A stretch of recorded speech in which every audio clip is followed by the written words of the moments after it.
As we all know, the landscape of the modern music is heavily intertwined between different cultures, and their influence on many of the different musical scenes it created is absolutely immeasurable. It was almost given that a crossover of these experimentations of more avant garde artists are bound to happen one day or another, and sure, it did happen. It happened a lot, almost too much, and sometimes extremely carelessly.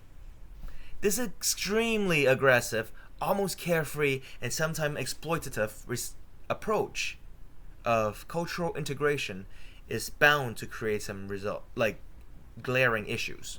Most glaringly, the issue of cultural appropriation. This is when the more popular artist takes the culture of a minority and uses culture elements regardless of the context and respect to the original culture and making it their own. Let's analyze the song then. One of my absolute favorite. And let's cut to the chase to listen to it. Here for any potential cultural appropriation right here. We'll talk about whether it is or is not cultural appropriation at the end.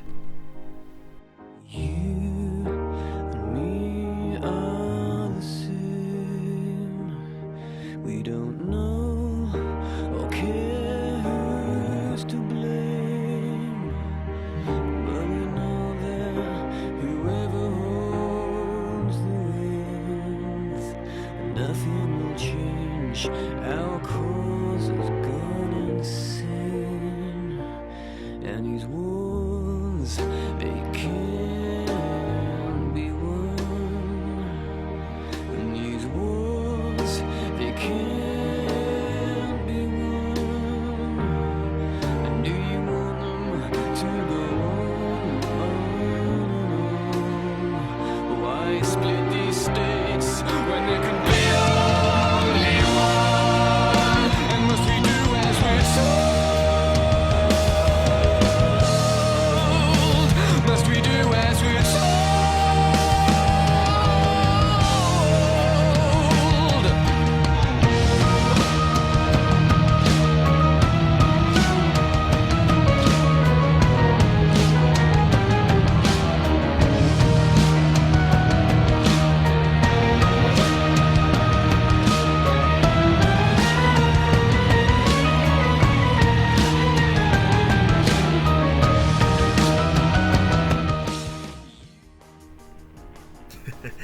Sci-fi blockbuster coming through, eh?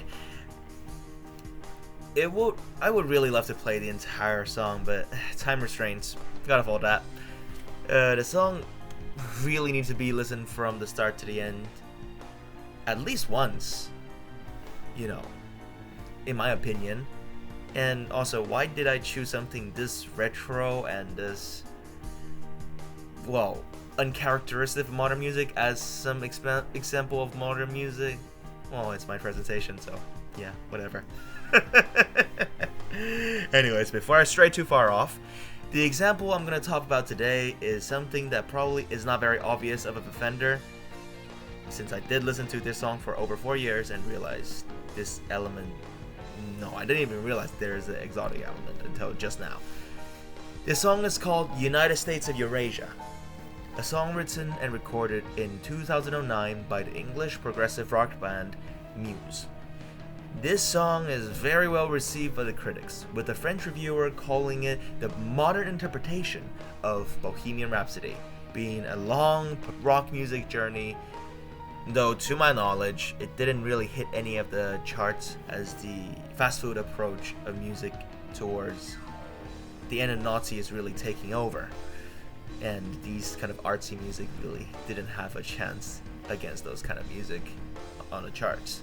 But anyways, swerving back on track, the song contained various different type of music beautifully stitched together on a backbone of a prog rock revival. And that's where I begin to find some of the portion that contains a little bit of a cultural appropriation, perhaps. Not yet. The musical pieces that inspired this track includes the Nocturne by Chopin, the soundtrack of Florence of Arabia, but one of the most obvious is the dominant piano riff right here, which is certainly reminiscent of something very exotic. Let's take a listen again.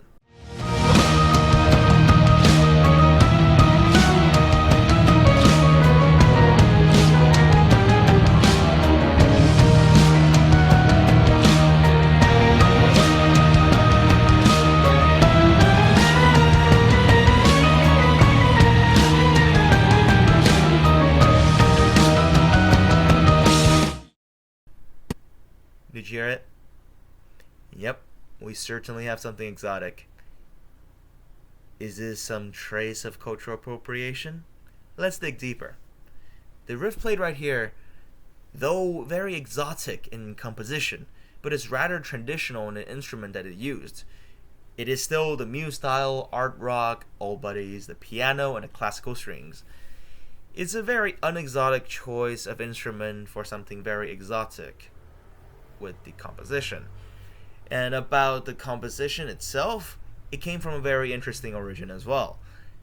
This part actually bears heavy resemblance to the scene of the slave children within the second installment of the original Indiana Jones trilogy, Indiana Jones and Temple of Doom from 1984. And let's take a look at that scene. Well, take a listen as well.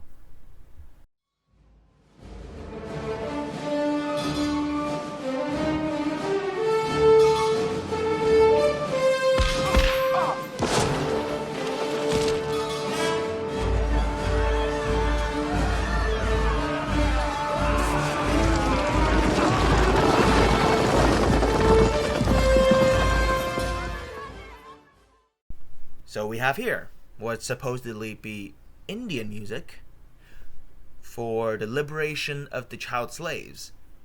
But what made we think about it that way? It could be very possibly the fact that this piece bears heavy resemblance with the music that's created under the Makam system.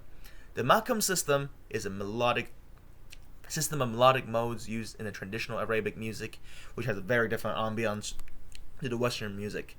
And let's listen to an example really quick right here.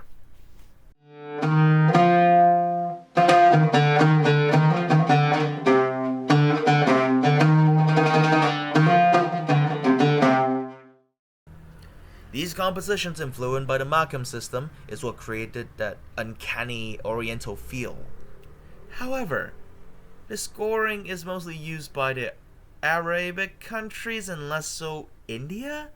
So for a scene about India, this is either a very careless mistake made by the composer, or an attempt of, trying to use the fundamental ambiguity of the world music and pass on something Arabic as Indian. And you know which one it is, don't you? From this scene, we clearly see many signs of the 80s lack of regulation and recognition on the idea of cultural stereotype and a demonstration of the arrogance of the Western countries, mostly American cultures, during the prime time of glam in the United States. As we can see here, here's a very stereotypical trope of a savior saving a bunch of, in this case, Indian children slaves from a very stereotypical Oriental looking bad guy alongside a very familiar sounding music. This excerpt of the song here is quite interesting, as I personally say it perfectly captured something called the cinematic Orientalism this article in the Washington Post is talking about. Let's take a look at the article right here. This article accuses the composer of the song, John Williams, of many Orientalized stereotype to stigmatize the Oriental culture as the evil, while using the grand orchestral tracks to represent the good. This is a very common trope of all the John Williams works, as the author of the article noted, as the music of many classics musics, like from the classic movies and movie franchises like Star Wars, Casablanca, and obviously Indiana Jones, which is what we are talking about right now. The choice was made over here because of a very simple purpose: to serve the majority of the audience, the Western audience basically. The author explains that the use of those exotic music and scores can effectively alienate the audience with the unfamiliar music, and I argue to exploit the sense of that unknown for Oriental music from the audience and easily link it up with the evil through the underlying us and them McCarthyism that America had been subject to during the Cold War for a very long time, and is still really happening right now. And with that in mind, let's take our mind back to the scene again. This scene, it was somehow quite unique from my perspective, as the composition is something undeniably Oriental, while the instrument used right here is quite orchestral. A personal interpretation of this could be that the idea of attempting to show a transition of power. This scene is signified that the Oriental power, the feudalism, and the slave children of the India are being liberated by the all good and no bad white savior.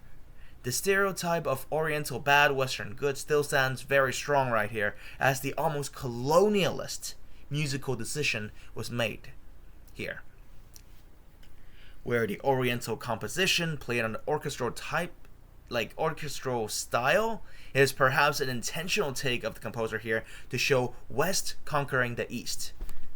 This music sure fit the scene rather quite well as a stereotypical American white savior movie, but the implication of these subtle decisions here Williams had made, perhaps or perhaps not, is even more problematic than what meets the eye, or rather, the ears. And so yes, until here, we have proved that John Williams is somewhat guilty of using the stigmatization and ambiguity of Oriental music to represent the unknown, usually evil, or ones who cannot take care of themselves, for example, the Indian children slaves. But that was a different time. That was 80s, and almost 40 years has gone past. And the paradigms has shifted massively. So, with the Muse song, what now? Personally, I might be biased. I am biased. But I feel like in this case, Muse is more or less excused from the cultural appropriation in this case, because of one major difference between the United States and Eurasia and the parody of the slave children, the context of the story. Indiana Jones, using the hybrid Oriental orchestral music to signify the arrival of a white savior and forcing the Western meaning of liberation on those Indian children in an act of colonialism, where the children actually, it's a movie, so the children actually have to act like they like it.